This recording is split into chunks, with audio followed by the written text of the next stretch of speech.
চাওক প্ৰথম কথাটো হ'ল যে ইউপিএছচিত বিভিন্ন ধৰণৰ কথা ওলাইছে 2022 চনতে ৰিপৰ্টটো হৈ গ'ল দিওঁতে বহুত দেৰি কৰিলে এই ৰিপৰ্টটো 2026 লৈকে ৱেইট কৰি থকা হৈছিল নেকি এটা সময়ত আমি দেখিছিলোঁ যে মাননীয় মুখ্যমন্ত্ৰীৰ লিষ্টটো মানে আমাৰ কি কয় ৰাকেশ পালৰ ঘৈণীয়েকৰ ফ্লেটত ওলাইছিল সেইবিলাক কথাও এটা সময়ত আমি সংবাদ মাধ্যমত দেখিছিলোঁ এইবাৰৰ মুভটো যেহেতু এটা জুডিচিয়েল ইনকুৱাৰী হৈছে x retired justice of the Guwahati high court মই ভাবোঁ যদি এইবিলাকত দোষী যি আছে সকলো দোষী ব্যৱস্থা হ'ব লাগে আৰু ইয়াৰ ওপৰত এটা SIT পাৰিলে গঠন কৰিব লাগে স্পেচিয়েল টিম এটা গঠন কৰিব লাগে আৰু ইয়াৰ দোষী ব্যক্তিসকলে শাস্তি পাব লাগে এই কথাটো মই ক'বলৈ বিচাৰোঁ বিজেপিৰো কেইবাগৰাকীও প্ৰাক্তন বিধায়কৰ নামো কিন্তু স্যাৰ বিজেপি এজিপি বুলি কথা নহয় কৰাপশ্যন ইজ কৰাপশ্যন মই এইটো বিচাৰিম অতি স্পষ্টভাৱে কৰাপশ্যনৰ বিৰুদ্ধে এইটো ব্যৱস্থা হ'ব লাগে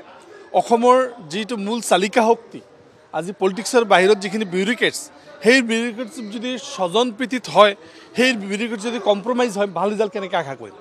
অসমখন টিকি থাকিব আমাৰ ACS আৰু IS বিলাকৰ ওপৰত IPS মানে UPSC APSCৰ ওপৰত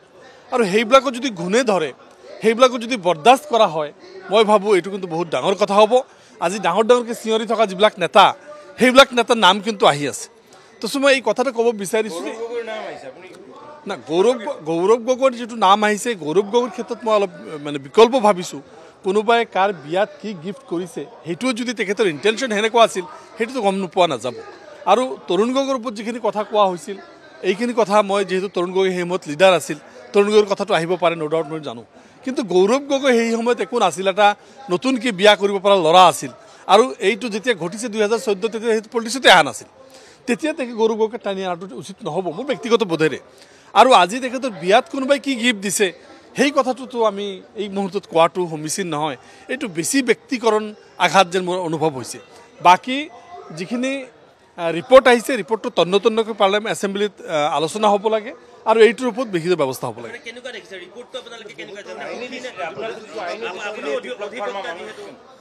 ৰিপৰ্টটো চাওক ৰিপৰ্টটোতো এজন জাজে লিখিছে আইনগতভাৱে তাত কোনো বেছি লেখুনা তাত নাই কাৰণ তেখেতে ৰিপৰ্টটোত যিখিনি পাইছে আমাৰ ডক্টৰ শইকীয়া ডাঙৰীয়াই যিখিনি ষ্টেটমেণ্ট তেখেতে দিছে সেই ষ্টেটমেণ্টৰ ওপৰত বেছ কৰি কিন্তু আজিৰ ৰিপৰ্টটো প্ৰিপেয়াৰ হৈছে তো আমি যিখিনি বস্তু দেখা পাইছোঁ কনফেছ কৰিছে কনফেছটো আউট অফ জেলাচি কৰিল নেকি এইটো চাব লগা আছে কনফেছটো কাৰোবাৰ ডিক্টেশ্যনত কৰিল নেকি এইটো চাব লগা আছে কনফেছটো নিজকে পৰৱৰ্তী সময়ত বচাবৰ কাৰণে চৰকাৰী পক্ষৰ তুষ্টিকৰণৰ ৰাজনীতি কৰিল নেকি এইটো চাব লগা আছে বহুতখিনি বস্তু কিন্তু চাব লগা আছে এইখিনি বস্তু চাই যদি এইটো এটা ভাল মুভ দিয়ে মই ভাবোঁ ভাল হ'ব